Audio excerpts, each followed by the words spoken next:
La réhabilitation améliorée après chirurgie, aussi appelée RAC, est un concept global qui a émergé dans les années 90.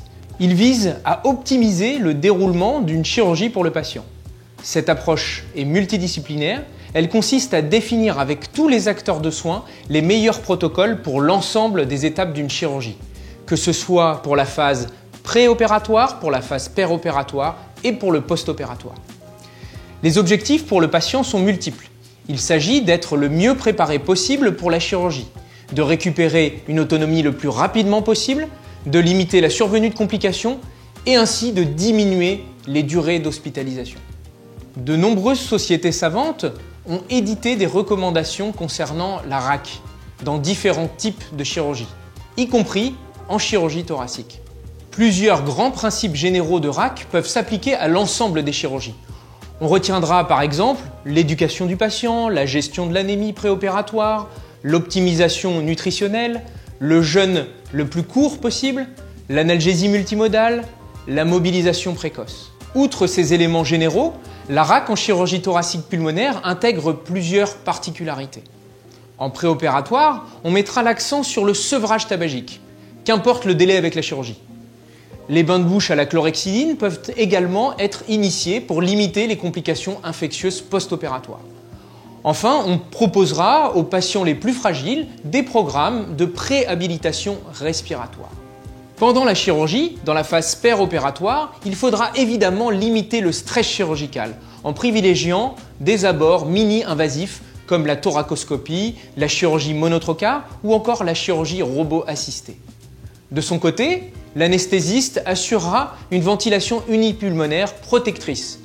Elle associe un volume courant maîtrisé ne dépassant pas 6 ml/kg de poids théorique, une PEP optimisée et, au besoin, des manœuvres de recrutement alvéolaire. On peut aussi envisager de réaliser certains gestes de chirurgie thoracique sans intubation, en ventilation spontanée, avec une anesthésie locorégionale de qualité.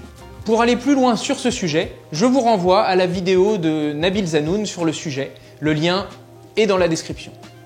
En ce qui concerne le remplissage vasculaire, on devra opérer un remplissage modéré, entre 2 et 6 ml/kg/h, et si possible, le monitorer, par exemple à l'aide d'un Doppler transœsophagien. Une analgésie multimodale de qualité devra être débutée, elle comprendra évidemment une ALR efficace.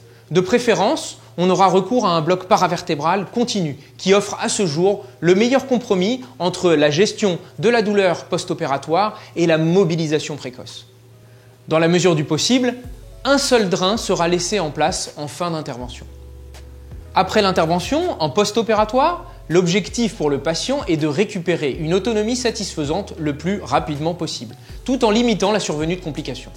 Pour limiter les complications respiratoires, l'accent est d'abord mis sur la déambulation précoce. Les systèmes de drainage thoracique doivent être adaptés à la marche. On privilégiera donc des appareils d'aspiration électronique portatifs pour que le patient puisse se mouvoir facilement. La durée du drainage thoracique sera la plus courte possible. Le drain thoracique sera retiré dès l'absence de fuite aérique et lorsque le débit de drainage liquidien passe sous le seuil des 300 ml par 24 heures. Le patient bénéficiera précocement et le plus souvent possible de séances de kinésithérapie multimodale, c'est-à-dire que ces séances doivent inclure à la fois des exercices respiratoires mais aussi de la kinésithérapie motrice. En revanche, l'utilisation systématique de la ventilation non invasive et de l'oxygénation à haut débit n'a pas montré de bénéfices post-opératoires.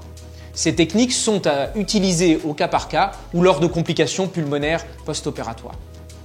Pour limiter les complications cardiaques, on pourra également avoir recours à un traitement antiarythmique de type inhibiteur calcique ou bêta-bloquant. Ces traitements diminuent la survenue d'ACFA post-opératoire assez fréquente dans ce type de chirurgie. L'ensemble de ces mesures permettent aux patients de récupérer plus rapidement et de quitter également plus précocement l'hôpital, sans pour autant majorer les complications post-opératoires. Voilà, j'espère que cet aperçu de la RAC en chirurgie thoracique vous aidera à implémenter un programme dans votre centre pour améliorer le devenir de vos patients.